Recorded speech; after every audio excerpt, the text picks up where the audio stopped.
പല ആൾക്കാരും പറഞ്ഞിട്ടുണ്ട് സുമാരൻ എന്ന് പറയുന്നത് ഇത്രയും റഫ് ആൻഡ് ടഫ് ആയിരിക്കുന്ന ഒരു മനുഷ്യനെ ഞാൻ കണ്ടിട്ടില്ല, ഞങ്ങൾ അഭിനയിച്ചിട്ടില്ല, റൊമാൻസ് എന്ന് പറയുന്നത് ഈ മനുഷ്യന്റെ 7 എഴുത്ത് കൂടെ പോയിട്ടില്ല എന്ന് പല ആൾക്കാരും. പക്ഷെ റഫ് ആൻഡ് ടഫ് എന്ന് പറയുന്നത് വെറുതെയാ.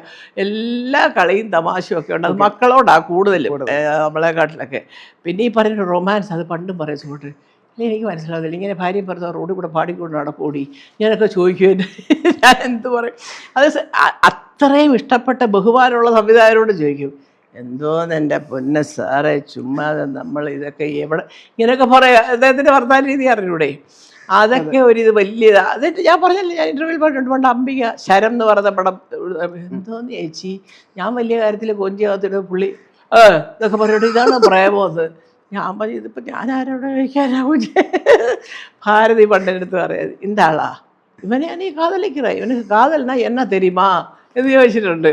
അതായത് അതെന്താ വെച്ചാൽ പുള്ളിയുടെ ഒരു മുഖഭാവം എപ്പോഴും ഓവർ, അത് തന്നെയാണ് രാജുവിടെ ഏറ്റവും ഓവർ ചിരിയും ഓവർ വർത്തമാനവും, തോളത്തൂടെ കൈയിട്ട് ചേട്ടോ അളിയോ അത് വളരെ കുറവാണ് സത്യം. അത് തന്നെയാണ് രാജുവിനെ അതിന് കിട്ടത്തില്ല. പക്ഷേ രാജുവിന് സ്നേഹമുള്ളവരെ രാജു മനസ്സിൽ കൊണ്ട് നടക്കും, എന്തും ചെയ്യും അവർക്ക് വേണ്ടി. ഇന്ദ്രനും ഞാനും അങ്ങനല്ല. അത് പണ്ട് സുഖട്ട കളിയാക്കും. ഞങ്ങളിങ്ങനെ ആരെങ്കിലുമൊക്കെ വന്നാൽ കുശലം പറയുന്നതൊക്കെ ഞാനോ ഇന്ദ്രനോ ആയിരിക്കും. എന്നാൽ അങ്ങനെ ഒരിക്കലും സുഖട്ടം പറയുകയും ചെയ്തു, ഞാൻ എന്തോ സുഖട്ട ഇങ്ങനെ ഓരോരുത്തരൊക്കെ വരുമ്പോൾ ഇങ്ങനെയൊക്കെ പറയാൻ എന്തെങ്കിലുമൊക്കെ ഒന്ന് സംസാരിച്ചൂടെ.